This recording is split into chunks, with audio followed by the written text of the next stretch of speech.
Welcome, everyone, to Conversations with Archbishop Kurtz. Archbishop, we have a great show ahead of us today, so welcome. Well, Brian, I'm so happy to be with everybody, and we do have a lot to talk about. We're going to be talking about our Holy Father's visit. Right. We have a special guest for segment 2, and then we're going to talk about the Synod. So I think this should be about a 3-hour show. Yes, We have a lot to do. Let's begin by reminding everyone that we're in our 7th season of Conversations, and anytime you have a question or some feedback you want to give us, go to our webpage. It's on the screen there in front of you, conversation@archlu.org, and we'll listen to you. So thanks for doing that. So important too, Brian, I think, for us to get feedback, because this is meant to be a service. Absolutely. A service to others, so thanks. Okay, Pope Francis was here. Wow. Those days became the topic of everybody in the country, regardless of faith or tradition or background. Everywhere we heard many different things. So let's begin with you a little bit first, though. Sure. You, as president of the Bishops' Conference, you had a key role in this. So let's start. What was your role in this visit? Sure. Well, of course, I was, in a sense, a primary host. Although when you went to each area, when we went to Washington, of course, Cardinal Wuerl welcomed Cardinal Dolan in New York, and then Archbishop Chaput in Philadelphia. But I was part of the papal entourage, which means I went along with the Holy Father. I went in the plane when we went with him from Washington to New York, and then from New York to Philadelphia, and had the opportunity really to try to be a good host, to do our best. At the time of when we gathered as the bishops of the United States in St. Matthew's Cathedral in Washington, at the end of our prayer, I had the opportunity to address him on behalf of our bishops, welcoming him. So it really was an honor to be part of that role. Now, as host, of course, your first task was to welcome him off the plane. And there's a famous picture of he came off the plane, down the steps, he was greeted by the President Obama's family and several of the dignitaries and the leadership of the local church. And then you were walking down, and the Holy Father's in the middle. President Obama's on one side, and you're on the other, and you're all laughing. What was going on? Well, you know what? It was funny. It was actually our Holy Father was walking down the list, and President Obama was accompanying him. Okay. So they were coming down kind of what you'd call the red carpet. Okay. Now, you have to understand that our Holy Father calls me Mr. President. Oh. Okay. Because for 3 times this year, besides that, I had a chance to be with him, and he'll say, "Oh, Mr. President." So when he came off the plane, he saw President Obama, and he saw me. He said, "Ah, 2 presidents." Oh, dear. And so we all laughed Yes, that's right. at that. He has such a disarming way of joking about things, but also, I think, just is so present to everybody. So I was happy that it started off with such a wonderful setting, and he returned, we'll talk about this later, saying, "Oh, the people are so welcoming, they're so warm." He loved being here in the United States. Well, that's part of what I was wondering. What do you think, is it him, his message, all of the above, that captivates people so much? Well, you know, we often say the heroic comes through ordinary gestures. And Brian, it's true with him.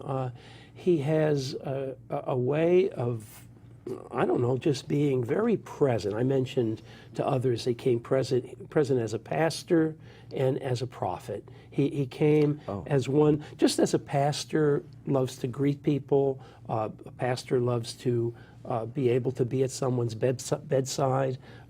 He has that quality, and I saw it in him. I saw his capacity to do that. So people love his gestures. They love the fact that he warmly goes out and greets them. And I think they identify with him as a parish priest. I mean, I don't want to minimize the fact he's the Holy Father, but I think he has that quality of bringing kind of that simple presence of a parish priest to the people, and it brings out the best in people. I know that just his face makes people smile back. I noticed that on every scene. Now, he gave, 20 different presentations and talks. So when I ask you what was his key message, that's a hard question for you. But can you name a little bit of what were the key messages he brought to this country? I think his key message is to be a person of joy, to be aware of that we need to be grateful because of what God has given us, and that when we are grateful, we tend to share with others. Now, when I gave a message to him, I said, Holy Father, you're going to be dealing with the influential, the forgotten, and everybody in between. And he did that literally, Brian, sometimes in a 30-minute span, from Congress to a dinner with the homeless. So he has that capacity to be able to move with people. In some cases, they were formal talks, weren't they? And very well prepared, I think, talking about the need to serve, the need for religious liberty in order to serve, the need to be mindful of the poorest of people, immigrants, the unborn, people who are families, because he spoke so much about the gift of marriage and family, and as a gift in God's plan for us. So he said so many things, but he also did it with gestures. I'll tell you one anecdote. Saturday night, he was talking to all the people who were at World Meeting of Families, and he put aside his text. I saw it. I was up on the I guess stage, or the place where the altar was, and he just began to talk to the people. He said, "Now, when you go home, say thank you, say I'm sorry. If you throw plates at one another," he said, "before you go to bed, make up." He talked I'm sure people were thinking, has he been in our home? That's right.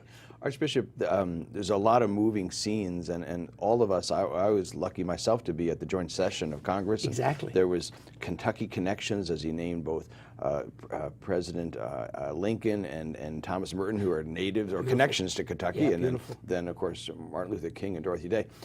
So it's different ones of us were touched by different. Can you do one particular for you? What touched you about our Holy Father? Well, you know, this might surprise you a little bit. Twice I was on the plane with our Holy Father. And as he was coming in, of course, he said hello to everybody. He's very gracious, etc. And then I was literally sitting about the distance that you and I are now, but he was facing the front, and I was on the plane. And I looked at him and I thought, my gosh, you must be so tired. And when he sat down, he opened his prayer book, he said his prayers, he rested. And then when the plane got to the new place and he went out and interacted with the people, you would have thought he hadn't done anything for a week and a half. I mean, he just had energy, the energy of a pastor who loves. That's great. Yeah. Well, catching up on these stories, I'm sure there'll be lots of more stories to show up in preaching and presentations, because what a gift he was, and we're very proud of you. Well, our thank Archbishop you, Brian. there in the front row, leading this process, being a host. That was just terrific for us. But you know what? We will be reaching back and benefiting more than just the coffee table book. We're gonna benefit by this experience. Well, thanks, everybody. That's our first segment. We'll be coming back in a few minutes with a special guest, Deacon Stephen Bowling from our Family Ministries office, who's our new director, and Archbishop will be interviewing him. So we'll be right back.